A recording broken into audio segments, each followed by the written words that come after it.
এখনো হাসপাতালে বিজেপি সাংসদ খগেন মুর্মু আইসিইউ থেকে কেবিনে স্থানান্তর করা হয়েছে। বিজেপি সাংসদকে বলে এখনো পর্যন্ত পাওয়া খবর, তবে প্রতি মুহূর্তে তার শারীরিক পরিস্থিতির ওপর নজর রেখেছেন বিশিষ্ট চিকিৎসকেরা।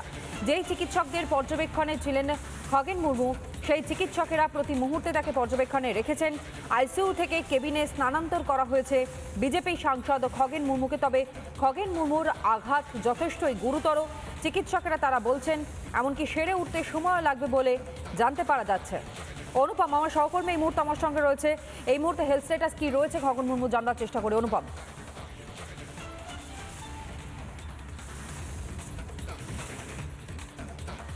দেখো, হাসপাতাল সূত্রে যেটা আমরা জানতে পারছি যে আজকে কিন্তু ছাড়া হচ্ছে না বিজেপির এই সাংসদ মালদা উত্তরের। তিনি যেভাবে আক্রান্ত হয়েছেন, যেভাবে তার শারীরিক অবস্থা রয়েছে, তাতে করে তাকে আজকেই যে হাসপাতাল থেকে ছাড়া হবে এমনটা নিশ্চিত করে চিকিৎসকরা বলতে পারছেন না।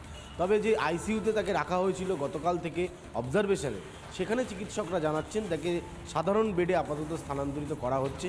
মুখের বাঁ দিকের অংশ সম্পূর্ণটা এখনও ফোলা রয়েছে, অর্থাৎ যে গভীর ক্ষত ছিল, যে পাথর ছোড়া হয়েছে এবং যে তার যে ফ্র্যাকচার হয়েছিল, সেখান থেকে কিন্তু বেশ কিছুটা রিকভারি করা গেলেও সম্পূর্ণ রিকভারি তিনি করতে পারেননি। ফলে স্বাভাবিকভাবে তার মুখের বাঁদিকের অংশ ফোলা রয়েছে, এখনও পর্যন্ত গভীর ক্ষত রয়েছে। চিকিৎসকরা তার বারবার শারীরিক পরীক্ষা নিরীক্ষা চালিয়ে যাচ্ছে এবং তাকে অবজারভেশনে রাখা হচ্ছিল। আইসিইউতে তাকে এই কারণে রাখা হচ্ছিল কারণ বারবার ফ্ল্যাকচুয়েট করছিল তার শারীরিক অবস্থা। সেই কারণে চিকিৎসকরা তাকে আইসিইউর মধ্যে রেখে তার ট্রিটমেন্ট করার চেষ্টা করছিল। তবে আপাততভাবে কিছুটা স্থিতিশীল, তবে সম্পূর্ণ স্থিতিশীল এমনটা বলা যাবে না, কিছুটা স্থিতিশীল।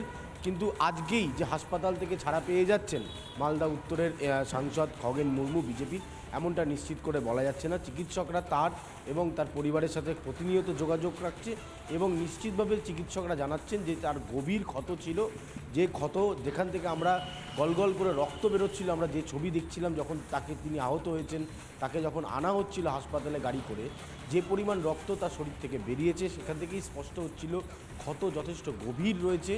ফলে স্বাভাবিকভাবে সেরে উঠতে বেশ কিছুটা সময় লাগবে। কিন্তু প্রাইমারিভাবে যখন তাকে আনা হয়েছিল তখন চিকিৎসকরা বিভিন্ন এক্সরে এবং বিভিন্ন বিষয়গুলো করে দেখছিলেন যে তার ক্ষতটা কতটা রয়েছে। চিকিৎসকরা জানাচ্ছেন এটা গভীর ক্ষত ছিল, সেখান থেকে কিছুটা মেরামতি হয়েছে, তবে সম্পূর্ণটা যে তিনি সুস্থ এমনটা বলা যাবে না। আজই হাসপাতাল থেকে ছাড়া পাচ্ছেন এটাও নিশ্চিত করে বলা যাবে না। ফলে এনার এই মুহূর্তে যা শারীরিক কন্ডিশন রয়েছে, চিকিৎসকরা আরও অবজারভেশনে রাখতে চাইছেন। প্রয়োজন হলে আরও 24 ঘন্টা, প্রয়োজন হলে আরও 48 ঘন্টা তারা রাখবেন এবং দেখবেন, তারপর সম্পূর্ণ সুস্থ হলেই তাকে হাসপাতাল থেকে ছাড়া হবে এমনটাই চিকিৎসকরা জানাচ্ছেন। ফলে এই মুহূর্তে তার শারীরিক যে অবস্থা রয়েছে, আবারও জানিয়ে রাখি যারা রিপাবলিক বাংলা এই মুহূর্তে দেখছেন দর্শকদের, যে খগেন মুর্মু তার যে গভীর ক্ষত ছিল সেই ক্ষতটা এখনও অব্যাহত রয়েছে। বাদিকে মাড়ির ওপর থেকে ফোলা অংশটা সেটা এখনও ফোলা রয়েছে। আজকেই তাকে ছাড়া হচ্ছে না এমনটা জানা যাচ্ছে, তবে চিকিৎসকরা সব কিছুর ওপর নজর রাখছেন। বেশ, তুমি আমাদের সঙ্গে থাকো। নানা ধরনের কন্টেন্ট দেখার জন্য লাইক করুন, শেয়ার করুন আমাদের ফেসবুক পেজ, সাবস্ক্রাইব করুন আমাদের ইউটিউব চ্যানেল। পাশাপাশি অন্যান্য ব্রেকিং নিউজের জন্য অবশ্যই চোখ রাখুন রিপাবলিক বাংলায়।